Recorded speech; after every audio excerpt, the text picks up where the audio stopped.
trouble, I think, losing all of those tanks already, down a base, maybe 2 bases now. I think Fantasy's getting at that bottom left, but I mean, it's going to be a little bit later.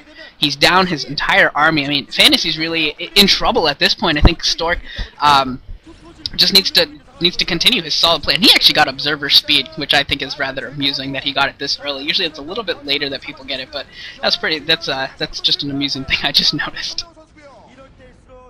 Yeah, Fantasy, we just saw a scan go down on Stork's army, seeing where that army is, so that makes me believe that maybe, oh, double upgrades coming out for Stork, that's always nice to see, and he's got that Templar archive, so hopefully we're going to see Storm. It might just be for Arbiters, but I think Stork's has very good Storms, like definitely way above average for Protoss players in this matchup, and when Fantasy scanned that Stork's army, it made me think that he was going to go do harassment elsewhere, but apparently not, and Stork's got some he did try it the third, but it didn't really work out because there were cannons and dragoons there to deal with it. Stork, very solid, good move, just getting cannons everywhere, and whoa, Fantasy's got a dropship that he's going to do something with. This could be a 2-tank, no, it looks like a 2-tank, 1 vulture. Wow, I can't even talk. 2-tank, 1 vulture. Apparently those fit in dropships now. But doing really well with the mines. Oh, picks up that tank. Oh my god. Great micro saving that tank. And the probes are going to have to come off to defend this. And he's going to lose a lot of probes. He's going to pick off that tank eventually. But the vulture's still alive, killing a lot of probes. Very nice drop by Fantasy. Well, actually, I don't think it actually did all that much damage watching it. He killed the Dragoon, and I think he only got maybe 3 probes or so. He really didn't get that much, because that mine shot actually did land on the tank. He picked up the tank just a moment too late, Fantasy, so he didn't actually get it. I mean, this Vulture could get a couple more kills. Yeah, it does have 5 probe kills right now.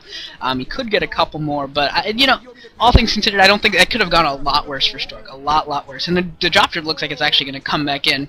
One thing I did want to mention is that this game is making me wonder why Stork couldn't adapt like this the day before. Why he couldn't ever, he never did that double forge, getting lots of upgrades. Like, he fell behind upgrades, I think, every single game, and it kind of makes me sad that he wasn't able to, like, maybe change it up and get those early upgrades like he is this game. I mean, I say early, I mean, we're on 4 bases, but still, I mean, relatively early, considering both of them are deciding to play such a macro-heavy game here.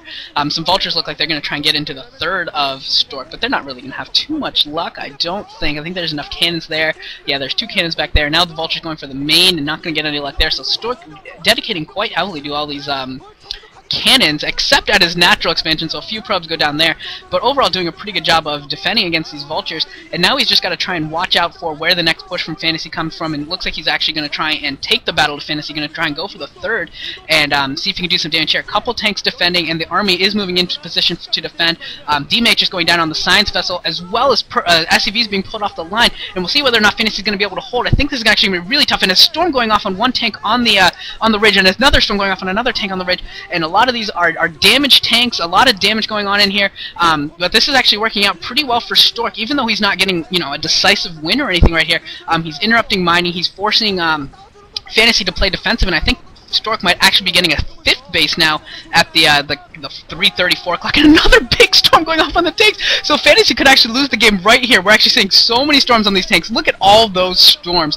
Where did that come from? That was, you know, you called it a little bit, calling out the storms. I honestly wasn't expecting that many storms that quickly. But if Stork can take down this command center, I think Fantasy will be forced to GG. Even if he isn't, Fantasy is in just an awful shape. If this wasn't an ace match, I mean, Fantasy might be close to just saying, just go all out, try and do a push and either win or lose. But I think Fantasy might try to draw this out a little bit longer. But he's in huge trouble as his reinforcements are now getting harassed by Stork's forces too. So Stork is in just fantastic position here. It looks like he's getting a 6th base as well, Natch of the top left, so good position for him. Just needs to clean up a couple of harassing tanks, and he'll be in great position to just finish this game off in probably just maybe 5 minutes or so.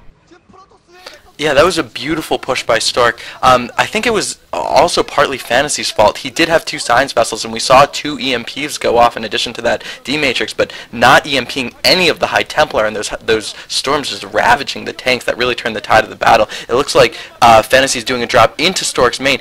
He tried to sneak a 4th, but that got scouted, and that's going to not just be denied, but taken out. Dropping in the main, but Stork, even if he's not going to mine in his main for right now, he's still mining on 4 bases, and he might just he's gonna get some zealots to clean that off. And he's is that a 6th base going up? This is ridiculous for Stork, getting so much economy, just taking the entire map and regulating Fantasy to his little corner, taking his 7th base. This is what you do when you're so far ahead. Stork just turning the giant army advantage he just got from winning that battle into a gigantic economic advantage, and Fantasy's going to try to compensate. Protoss? I think you can, and I think Stork is taking a page out of, like, oh wow, this is great. I really hope to see Stork Protoss. I just want to see lines of Zealots and Dragoons streaming towards Fantasy's natural, not without any order or anything. Like, there aren't even enough tanks for Fantasy to even blow them up, even if they're coming in like single file, willy-nilly.